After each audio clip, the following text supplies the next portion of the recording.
ജനിപ്പിച്ച തന്ത ഇട്ടേച്ച് പോയപ്പോ ഞാനും ദേ ഇവനും കൂടി ഞങ്ങളുടെ മകനെ പോലെ വളർത്തി.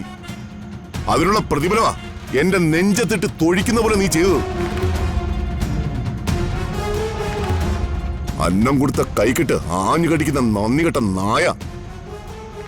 എന്റെ മുഖത്തേക്ക് നോക്കി ധാർഷ്ട്യത്തോടെ അവന്റെ നിൽപ്പ് കണ്ടില്ലേ? അല്ല, ഞാൻ ചെയ്ത ഇത്രയും വലിയ തെറ്റാണോ? എനിക്ക് രാഷ്ട്രീയ ബോധമില്ലേ? ഞാനും സാമൂഹ്യ ജീവിയായ ഒരു മനുഷ്യനല്ലേ? എനിക്കെന്താ ഇലക്ഷനിൽ മത്സരിച്ചൂടെ? ഇവിടെ വഴിയെ പോയ വയ്യാവലികൾക്ക് വരെ വിളിച്ച് സീറ്റ് കൊടുക്കുന്നു. എനിക്കെന്താ ഒരു സീറ്റ് തന്നൂടെ? നിന്റെ അമ്മ സീറ്റ് കയറിയിരുന്ന് ഭരിച്ചതിന്റെ ഗുണം ഇപ്പൊ എന്റെ അച്ഛൻ അനുഭവിക്കുന്ന അവഗണന. കുടുംബവാഴ്ച നടപ്പാക്കാൻ നടക്കുന്നു. നീ എന്താ പറഞ്ഞത്? നിനക്കും രാഷ്ട്രീയ ബോധം ഇല്ലേന്നോ? നീയും സാമൂഹ്യ ജീവിയായ മനുഷ്യനല്ലേന്നോ? നീ സ്വാർത്ഥ താല്പര്യങ്ങളും ക്രിമിനൽ മൈൻഡും ഉള്ളൊരു ഫ്രോഡാ. വെറും ഫ്രോഡല്ല, ഗജ ഫ്രോഡ്. ഈ ഫ്രോഡിനെ ഈ സ്റ്റേറ്റിന്റെ ഭരണം ഏൽപ്പിച്ചു കൊടുത്താൽ ഇവൻ കേരളം മൊത്തം വിറ്റിട്ട് അന്യരാജ്യത്തേക്ക് ഫ്ലൈറ്റ് പിടിക്കും. അമ്മ ചോദ്യപേപ്പർ വിറ്റ് കാശാക്കി, മകനെ സംസ്ഥാനം വിറ്റ് കാശാക്കും. പരിഗണിക്കുന്നതും അവഗണിക്കുന്നതും നിങ്ങളുടെ എല്ലാവരും ഒരു ശൈലിയാണല്ലോ. അത് സഹിക്കാൻ നിവൃത്തിയില്ലാതായപ്പോ ഞാൻ ശത്രുപാളയത്തിലേക്ക് ചേക്കേറി. രക്ഷകർത്താവിന്റെ തലമണ്ട അടിച്ച് തകർത്തോണ്ടാണോടാ ശത്രുപാളയത്തിലേക്ക് ചേക്കരുന്നത്? നിന്റെ ഗാർഡിയൻ ഞാനാ. എല്ലാ റെക്കോർഡ്സിലും നിന്റെ രക്ഷകർത്താവിന്റെ സ്ഥാനത്ത് ഈ പ്രതാപവർമ്മയുടെ പേരാ.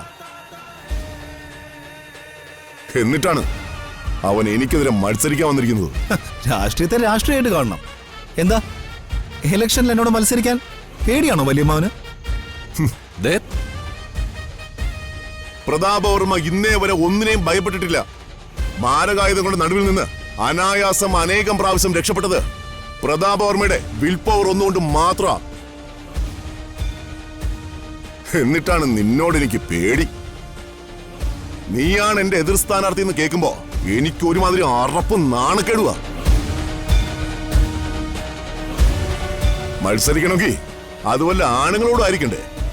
ഇതുപോലുള്ള ഇതുവരെ നിങ്ങളെ അമ്മാമ്മന്റെ മുമ്പിൽ ഞാൻ തോറ്റു വന്നിട്ടേ ഉള്ളൂ.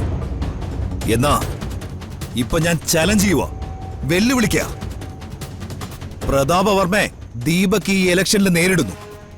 വമ്പിച്ച ഭൂരിപക്ഷത്തോടെ ഈ ദീപക് ജയിക്കുന്നു. നീ ഇറങ്ങി പോടാ, നിന്ന് വെല്ലുവിളിക്കാതെ.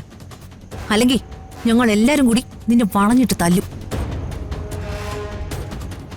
അല്ല, നീ ആരടി എന്നെ വെല്ലുവിളിക്കാൻ?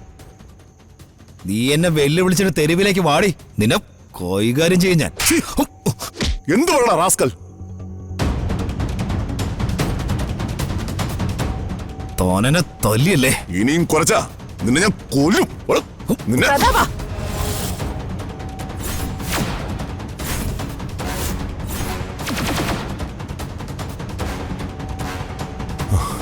ചേച്ചി,